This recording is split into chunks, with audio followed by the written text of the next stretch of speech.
Hello viewers, you are welcome to my YouTube channel. So today we want to learn how to prove this trigonometric equation or relation. We have side A minus side B cos angle C divided by 2 is equal to side C times sine A minus B, everything divided by 2. Where the letters written in capital are representing the what? The angles of a given triangle. While the small letters A, B, C are representing the what? The three sides of a given triangle. So we are having combination of sides and angle. So how do we prove this equation? We prove this equation by applying sine rule. So if A, B, and C are the sides of a given triangle, and we have capital letter A, B, and C are representing the angles. So remember from sine rule, we have A over sine A is equal to B over sine B is equal to C over sine C is equal to what? A constant value. Why is it constant?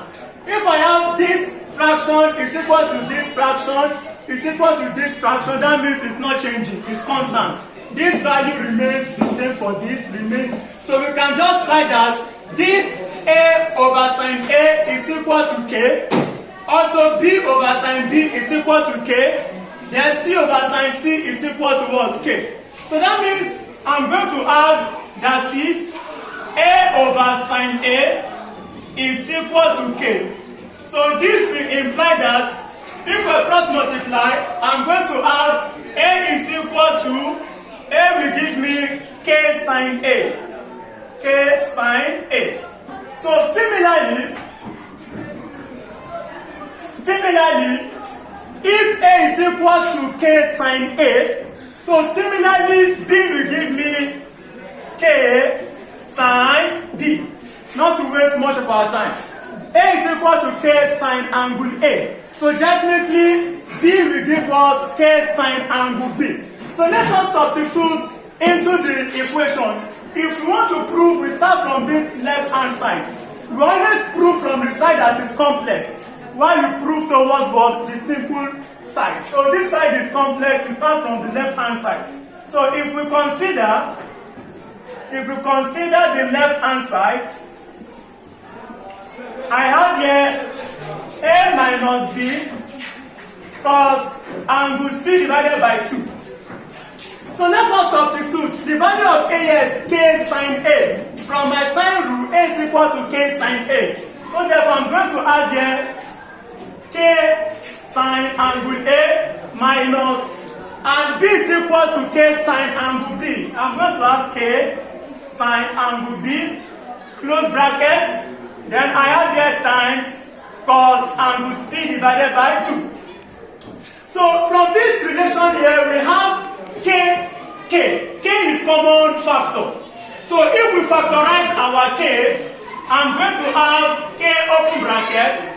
It will remain here. If K divides K, it will remain sine A. Then I will have minus. If this K divides this K, I'm going to have sine B. Then times cos angle C divided by 2. So this one is difference of two trigonometric functions. Whenever we have difference or addition of two trigonometric functions, we are going to apply the product formula. So the product formula will represent this sine A minus sine B. From product formula, sine A minus sine B is equal to 2 sine. Then I have here cos, open bracket. So I want to teach us how we can easily write out the product formula for sine A minus sine B. If you're having sine A and you have minus sine B, we have sine and sine function here. Generally, we always have sine and cos. If you're having sine and sine function, we always have the sine and cos function. So the sign at the middle here is negative, minus sign. So that means this sign here we take minus, the sign you write as minus. If you have written minus in the first bracket, in the second bracket you write plus. Then we have here our A, then we have minus B, we have divided by 2, simply write here A, simply write here B, then you divide by 2.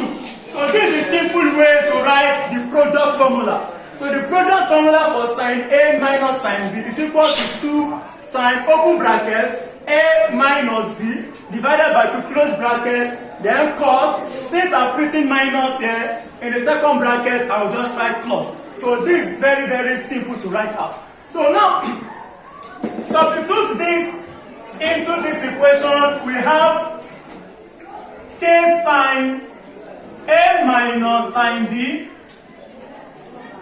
times cos angle C over 2 will then give me K times. So the whole of this is 2 sine A minus B over 2 cos A plus B. So I'm going to substitute this for this. So I'm going to have 2 sine A minus B over 2, then cos A plus B divided by 2. Then I have here times.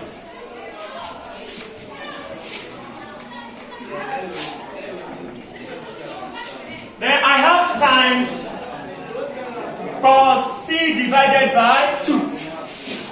So what do we do again? We are having this sign, open bracket A minus B over 2. And what we want to prove already contains sign, open bracket A minus B over 2. So in our proving of where we are going, the direction we are going, contains this sign over sign of A minus B over 2. So that means I will not tamper with this. I'm not going to alter this expression.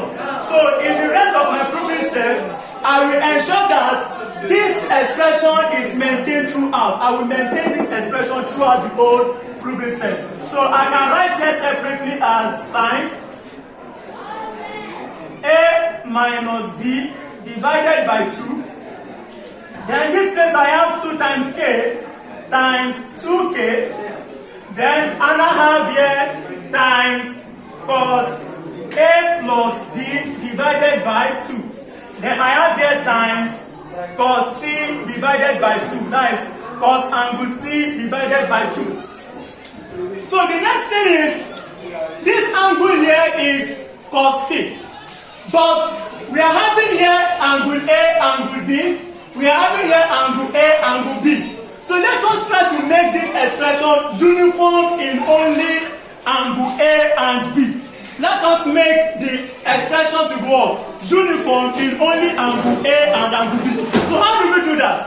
Now remember the sum of angles in a triangle. The sum of angles in a triangle is equal to 180 degrees. So we have angle A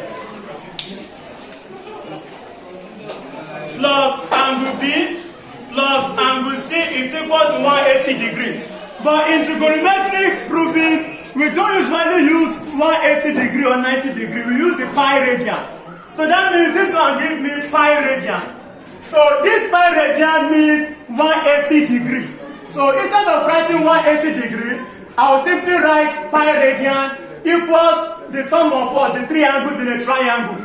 I have angle A plus angle B plus angle C is equal to my pi.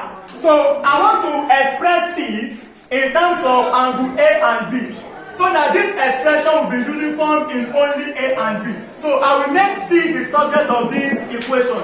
I want to express C in terms of A and B. So how do we do that? We are going to add here C is equal to pi minus the whole of this. So my C will be what? Pi minus A plus B. That is my angle C. So I will substitute this for C.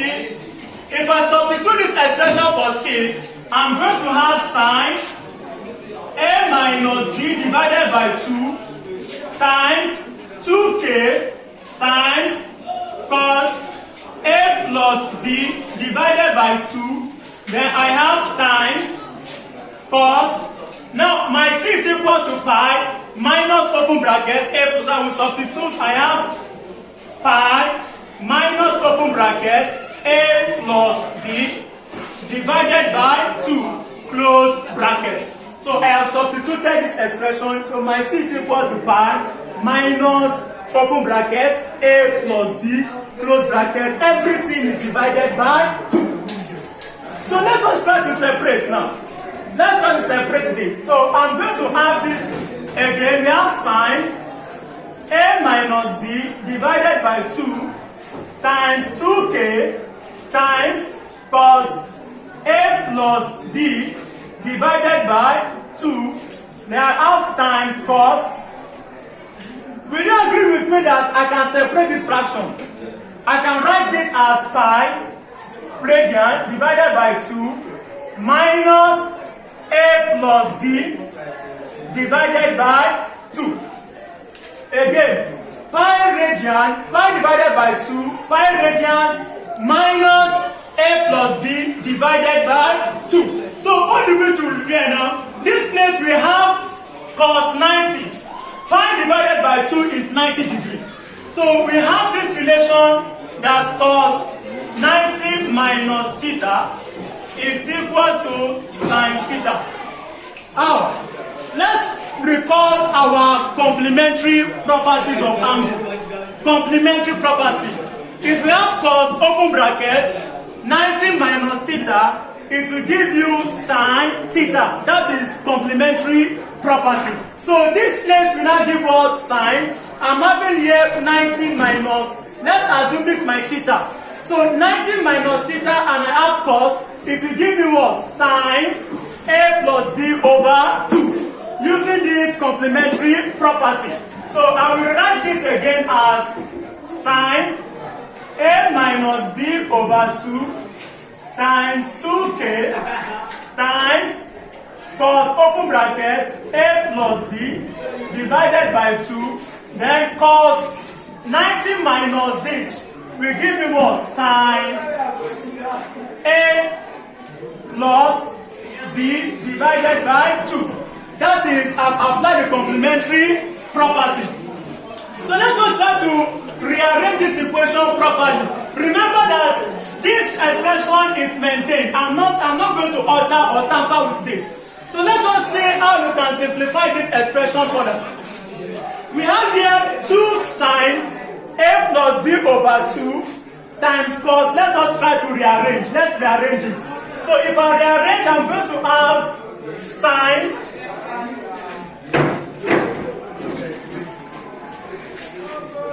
So if I rearrange this equation, I'm going to have sine open bracket a minus b divided by 2. Then this one will give you 2 sine. I'm arranging 2 sine. And we have here 2 sine open bracket a plus b divided by 2 close bracket. Then followed by what here? Followed by cos a plus b divided by 2. Then remember we have times what? Times k. So I have my times k. Now let us recall again the double angle property, the double angle formula. Recall that sine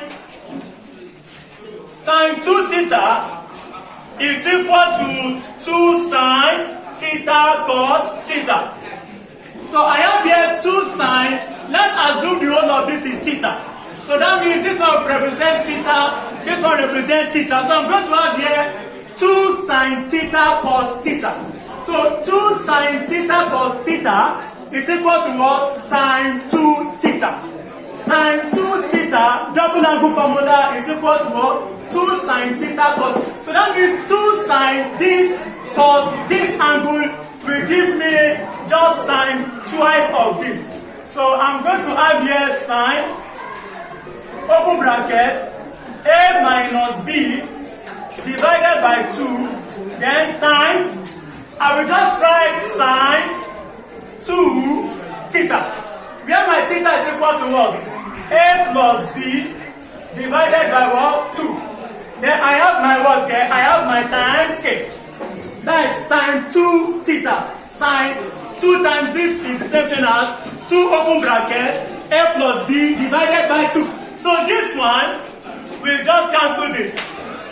So if this cancel this, I'm going to have sine a minus b divided by 2. Then let's use this k to multiply this. So I'm going to have here k. If k multiplies, I will have times k. Then sine 2 cancel 2 here. We have sine a plus b. Sine a plus b. But one thing you must note this is where we are, what we want to prove, we are having the side c. So let us try to transform this in such a way that this c will appear, because the only thing we have in our proving yet is just sine a minus b over 2. So how do we get this c? That is the question. How do we get this small letter c? Because we keep retaining this.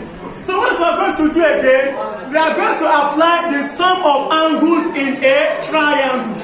We are going to apply the sum of angles in a triangle. So if we have a plus b plus c is equal to pi, that means my a plus b here, this expression a plus b will give me a plus b is equal to what? Pi minus c. Is equal to what? Pi minus what? Minus c. So I'm going to substitute this to represent a plus b. So that means this one will give me sine open bracket a minus b divided by 2. Then I have here k sine square bracket a plus b is equal to what? Pi radian minus c. Pi radian minus c. So we are going to apply another property of angle here. We are going to apply another property. If we have sine pi over 2 minus theta, it will give me cos theta. This one is complementary property. But we have also supplementary. For supplementary property, I'm going to have sine pi minus theta. This one should be interpreted as 180 degrees. So if I have 180 minus theta, it's going to give me the same function sine theta. Why? Because this theta is in the first quadrant, and this one is in what? Second quadrant. So the angle, sine of the angle in the first quadrant is going to give you the same result. Sine of the angle in the second quadrant. So that is why this one is angle in the second quadrant by minus theta. This one is angle in the first quadrant. So this is a supplementary property. Sine open bracket 180 minus theta will give me sine theta. So that means this one will give me, if I apply supplementary property here, so I'm going to have sine a minus b divided by 2 times k sine c. Times k sine what? Sine c. I've applied complementary property. So now recall again that from sine rule, we have sine c divided by sine angle c is equal to what? K. Again, recall from the sine rule that sine c divided by sine of angle c is equal to what? K. So if I cross multiply, I'm going to have my small letter c is equal to what? K sine angle c. So here I'm having k sine angle c. That means k sine angle c is equal to what? Side c, which is my small letter. So that means the whole of this is representing what? C. The whole of this is representing c. So if I use this to represent c, finally I'm going to have sine a minus b divided by 2 times what? Times c. So I can now rewrite it properly. I can rewrite it what? Properly as is equal to sine is equal to c sine open bracket a minus b divided by 2. So that means the left hand side is equal to what? Is equal to my right hand side. That is, the left hand side is equal to my right hand side. Hence, we have proven the equation or the relation on the board. So that is the end of the class for today. Thanks for viewing. Please, I want you to stay tuned to my channel and don't forget to subscribe and share my YouTube link to friends. Thanks for watching.